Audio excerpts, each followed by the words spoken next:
Kotkom, sevgili portal. Tüycü mektep yılları, yattan çıkma günleri. Akıl yar son kucağı, gözlerimiz yaştan dolu. Tüycü mektep yılları, yattan çıkma günleri. Akıl yar son kucağı, gözlerimiz yaştan dolu.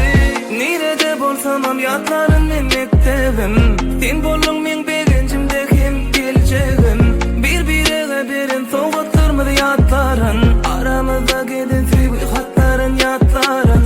Unutmadın muğallimlerin eden kömeklerin. Ellerimizden tutup bize yazıran hatların. Biz için yazamadı köp saatleri üretip. En son kıycan öne aydiyan size sağ olsun. Tüycü mektep yılları, yattan çıkma günleri.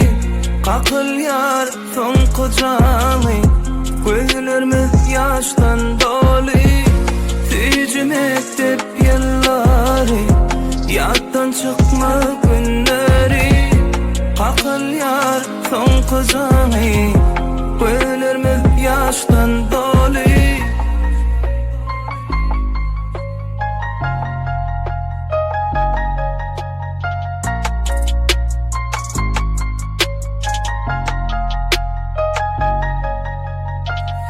Üçün uçtun buğun asmana kepteri. Bezisin nurun saçıp asmanı kemmekteri. En son kıcağın sesi begenlersin kimmeni. Şatlıklı günümüzü kutlayın bir-birevi.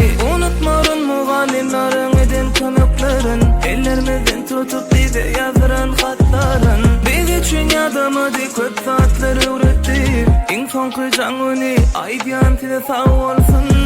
Tüycü mektep yılları, yattan çıkma günleri. Akıl yar son kucağı, gözlerimiz yaştan dolu. Tüycü mektep yılları, yattan çıkma günleri. Akıl yar son kucağı, gözlerimiz yaştan dolu.